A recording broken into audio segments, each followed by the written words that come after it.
आज हम एक ऐसी दुखद खबर की बात करेंगे जिसने पूरे देश को झकझोर कर रख दिया है। 12 जून को अहमदाबाद से लंदन जा रही एयर इंडिया की फ्लाइट AI 171, जो एक बोइंग 7788 ड्रीमलाइनर थी, सरदार वल्लभ भाई पटेल इंटरनेशनल एयरपोर्ट से उड़ान भरने के कुछ ही मिनटों बाद दुर्घटनाग्रस्त हो गई।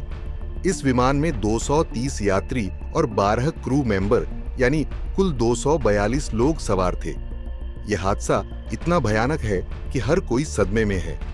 लेकिन इस हादसे ने बोइंग 787 ड्रीमलाइनर को फिर से सुर्खियों में ला दिया है, क्योंकि यह विमान पहले भी कई बार विवादों में रहा है। अतीत में दक्षिण कोरिया और लिथुआनिया में भी बोइंग विमान दुर्घटनाग्रस्त हुए थे। इन हादसों के कारण कंपनी की सुरक्षा और विश्वसनीयता पर सवाल उठ रहे हैं। ये एयरक्राफ्ट पिछले काफी समय से विवादों में है और इसे लेकर कई बार सुरक्षा विशेषज्ञों की तरफ से चिंताएं जताई जा चुकी हैं। चलिए आपको पूरा मामला बताते हैं और जानते हैं कि इस विमान के साथ क्या दिक्कतें ईहो में। सबसे पहले बात करते हैं इस हादसे की। एयर इंडिया की इस फ्लाइट में 300 से ज्यादा लोगों की बैठने की जगह थी, लेकिन इसमें 242 लोग सवार थे। ये बोइंग 787 ड्रीमलाइनर था, जिसे बोइंग कंपनी बहुत आधुनिक और सुरक्षित विमान बताती है। इसे 2011 में लॉन्च किया गया था और ये लंबी दूरी की उड़ानों के लिए दुनिया भर में इस्तेमाल होता है। ये विमान ईंधन बचाने, यात्रियों को आराम देने और पर्यावरण के लिए बेहतर होने के लिए बनाया गया है।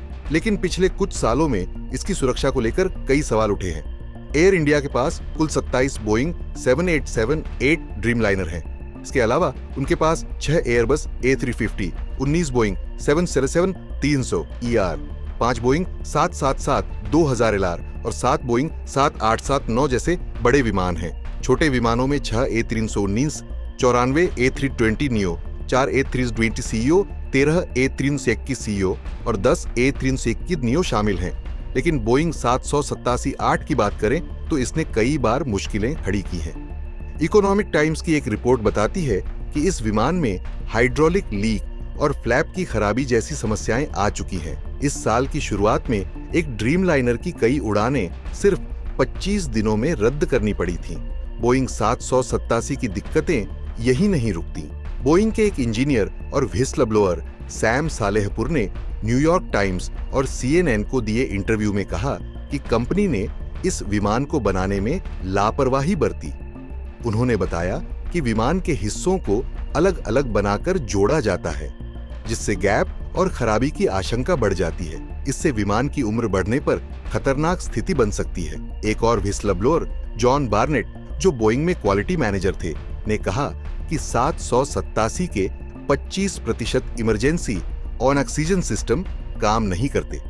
बाद में अमेरिका की जांच एजेंसी FAA ने भी उनकी बात की पुष्टि की थी। 2014 में अल जजीरा की एक जांच और भी चौंकाने वाली थी। बोइंग के कुछ कर्मचारियों ने कहा था कि वे खुद 787 ड्रीमलाइनर में तभी उड़ान भरेंगे जब उनकी मरने की इच्छा होगी।